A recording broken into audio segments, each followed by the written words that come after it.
La boîte de Pandore linguistique est donc ouverte. En 3 jours de manifestation, Bill Johnson et Alliance Québec ont obligé Eaton, Labbé, Walmart et Sears à réviser leur position. Les 4 chaînes s'apprêtent à ramener l'affichage bilingue dans toutes leurs grandes surfaces de la région de Montréal. Nous avons rejoint les représentants de Eaton, Labbé et Sears. Pour l'instant, personne ne répond aux questions. Le bon sens, la Charte canadienne et la Charte québécoise des droits et libertés ont eu raison de l'intégrisme linguistique, du tribalisme et du suprémacisme. Même au Québec où nous sommes majoritaires, on nous impose l'anglais.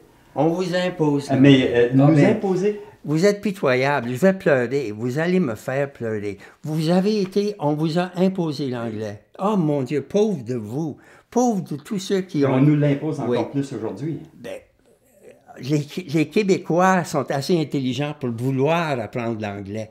C'est pas imposé, ils le veulent.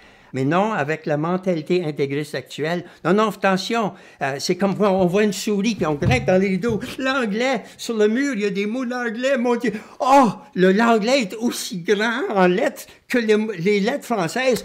Quelle horreur! Quelle horreur! J'en ai mal au cœur. Je suis en train de perdre mon identité.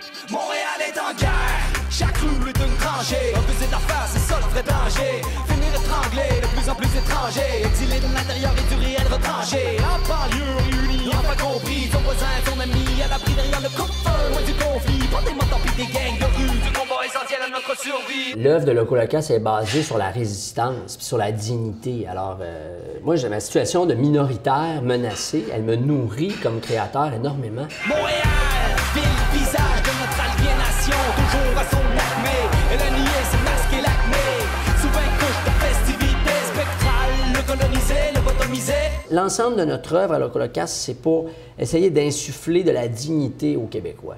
En tout lieu, en tout temps et en toute posture. T'sais, toutes nos chansons, ça revient à ça, ultimement. Parce que je trouve qu'on en manque.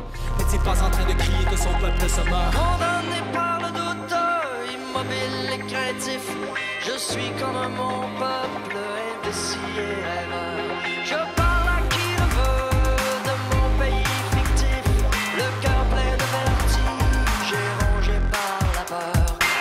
Écoute, va falloir qu'on s'écoute. Si ce putain de tabou, il nous pousse à bout. De bout de bout, toi c'est tout. On s'est cru revenu de tout, on est parvenu au bout. Moi, la langue, je la brandis. Je la brandis comme une épée pour fendre le silence et la bêtise. Moi, j'ai une dynamique offensive avec la langue. J'ai pas une dynamique de repli dans un tunnel. Moi, j'attaque avec la langue, puis je sors au grand jour. No, you don't have a fucking clue. Ce monde est en guerre, elle est en chacun de nous.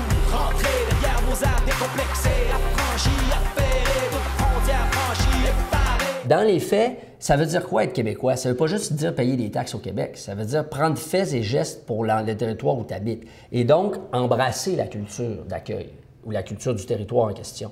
Puis, pourquoi il y a la loi 101? Parce qu'il y a des immigrants et des anglophones qui refusent de jouer avec nous autres.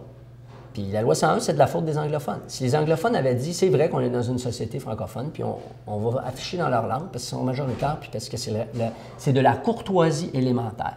S'il y avait eu de la courtoisie de la part de nos concitoyens anglophones, il n'y aurait jamais eu de loi 101. Ils n'ont que leur muflerie à blâmer pour la loi 101. Montréal, ville, visage